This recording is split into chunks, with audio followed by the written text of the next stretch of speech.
नगरपंचायतीसाठी आणि नगर परिषदेसाठी उमेदवारी अर्ज मागे घेण्यात आज शेवटचा दिवस आहे. आपल्यासोबत न्यूज 18 लोकांमध्ये विशेष बातचीत करण्यासाठी कुडाळ मालवणचे आमदार निलेशजी राणे साहेब आहे. साहेब, खूप खूप स्वागत. काय सांगाल? युती विस्कटली आहे आणि आज शेवटचा दिवस आहे उमेदवारी अर्ज दाखल करण्याचा, मागे घेण्याचा. थेट लढत शिवसेना आणि भाजपमध्ये होते. नाही साहेब, असं काय नाहीये. सगळेच पक्ष मैदानात उतरले, नुसतं शिवसेना आणि भाजप नाही. त्याच्यामध्ये उभाटा पण आहे, राष्ट्रवादी पण आहे, सगळेच पक्ष आहेत. तर फक्त तुम्ही शिवसेना वर्सेस बीजेपी असं काय करू नका. अच्छा, मुळात आम्ही युतीसाठी आग्रही होतो. तुम्हाला आठवत असेल, मी गेले महिनाभर हीच माझी कॅसेट चालू आहे की आम्ही युतीसाठी आग्रही होतो. सन्मान्य राणेसाहेब जे बोलतील त्यांचा शब्द अंतिम ह्या युती संदर्भातला, हे मानणारे आम्ही लोक, आणि युतीसाठी जे काय करावं लागेल, जी ऍडजस्टमेंट करावी लागेल, ती सगळी ऍडजस्टमेंट आम्ही करायला तयार होतो. पण मला असं वाटतं, जसं मी परवा कणकवलीला म्हटलं, काही लोकांना, बाहेरच्या लोकांना, म्हणजे खास करून सन्मान्य रवी चव्हाण साहेबांना, प्रदेश अध्यक्ष जे भारतीय जनता पक्षाचे आहेत, त्यांना ही युती नको होती. ती का नको होती?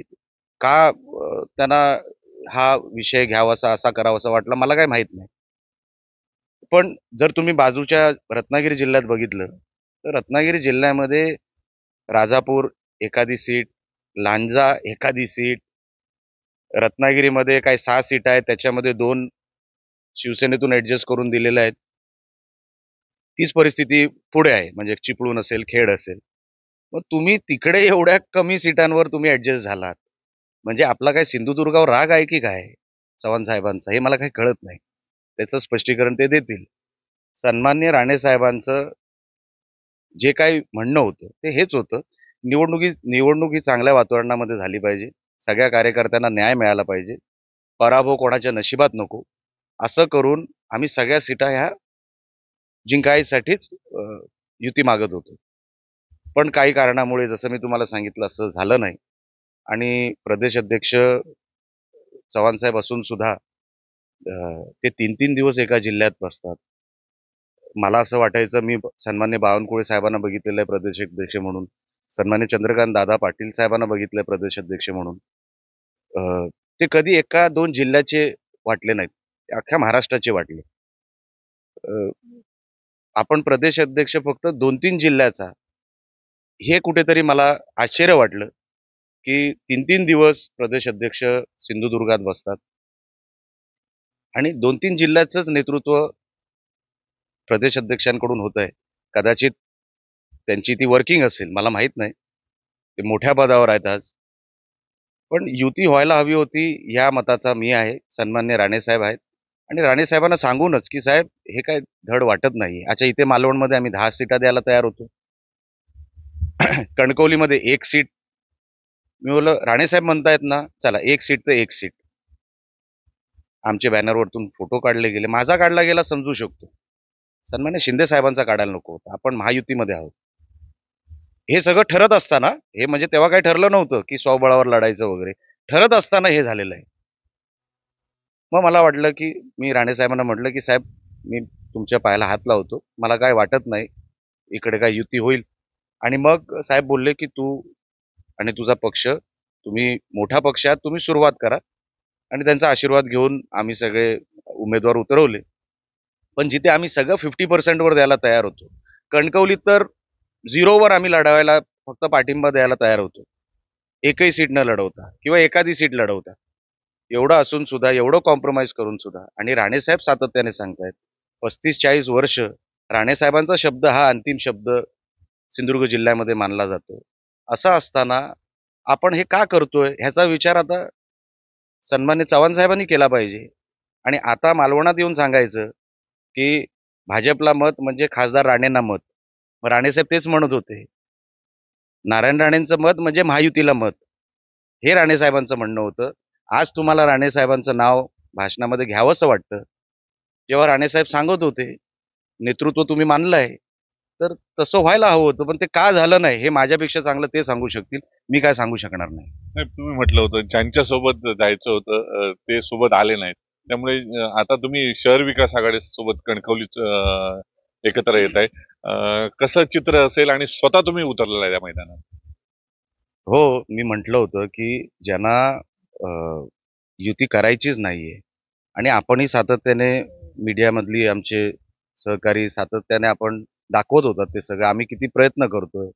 उदयजी सामंत प्रयत्न करत होते. अ, दीपकजी केसरकर प्रयत्न करत होते. मी प्रयत्न करत होतो. सन्माननीय राणेसाहेब प्रयत्न करत होते.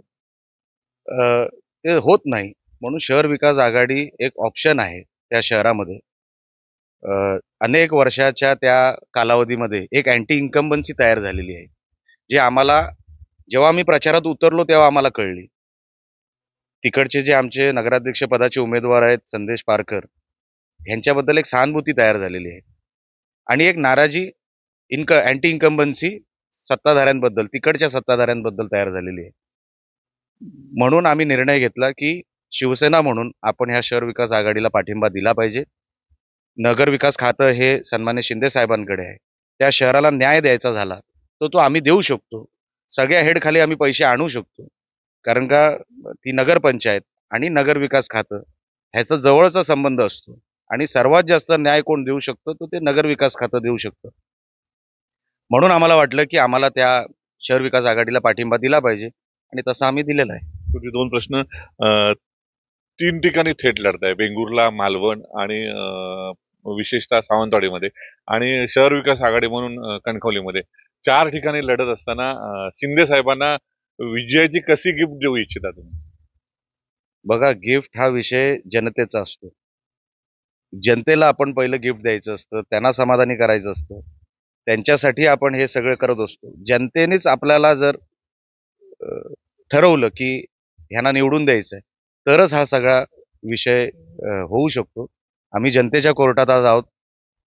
जनतेने जर आम्हाला आशीर्वाद दिले, तर 100% आता जी सेवा करतोय त्याच्या पलीकडे जाऊन अजून जोरात किंवा अजून मोठ्या प्रमाणामध्ये जनतेची सेवा करणं हा आमचा भाग आहे, कर्तव्य आहे. शिंदे साहेबांना जो पक्ष अभिप्रेत आहे, जे त्यांना संघटना अभिप्रेत आहे, जो रिझल्ट अभिप्रेत आहे, तो देण्याचा मी प्रयत्न करतोय. स्थानिक म्हणून आम्ही जेवढं करता येईल पक्षासाठी, निवडणूक जिंकण्यासाठी ते सगळं करतोय. अ, येणाऱ्या काळामध्ये म्हणजे 3 डिसेंबरला जनता जे कौल देईल, ते आपल्याला सगळ्यांना कळेलच. आम्ही आशीर्वाद मागायला जनतेच्या कोर्टामध्ये आलेलो आहोत आणि आम्हाला खात्री आहे, की जनता आम्हाला आशीर्वाद देईल. शेवटचा प्रश्न. काल एकनाथजी शिंदे साहेब दिल्लीमध्ये गेलेले होते आणि अमित शहाची त्यांची भेट झाली. त्याच्यावर युबीटीचे पक्षप्रमुख उद्धव ठाकरेंनी टीका केली पाहायला मिळते. बघा, बंद दरवाजामध्ये सन्माननीय शहासाहेब आणि सन्मान्य शिंदे साहेबांची मीटिंग झाली. त्या मीटिंगमध्ये काय झालं हे ते दोघंच सांगू शकतात आणि त्यानंतर जेव्हा शिंदे साहेब बाहेर आले, आपल्या मीडियाच्या सगळ्या सहकाऱ्यांशी बोलले, तेव्हा त्यांनी ह्या विषयावरचं स्पष्टीकरण दिलेलं आहे. म्हणून मी माझ्या नेत्यांनी दिल्यानंतर मी स्पष्टीकरण देणं काही बरोबर नाही. ऑलरेडी शिंदे साहेबांनी ह्याच्यावरती स्पष्टीकरण दिलेलं आहे. धन्यवाद. आपल्यासोबत होते निलेशजी राणेसाहेब, जे कुडाळ मालवणचे आमदार आहेत. युतीसह अनेक विषयावर भाष्य करताना त्यांनी स्पष्ट केलंय, की ताकदीने निवडणुका लढवल्या जातील आणि 4ही ठिकाणी जे आहे हे शिंदे सेनेचा झेंडा निश्चित लागेल असा त्यांनी दावा केला पाहायला मिळतो. कॅमेरामॅन वेदांसह भरत केसरकर, न्यूज 18 लोकमत, सिंधुदुर्ग.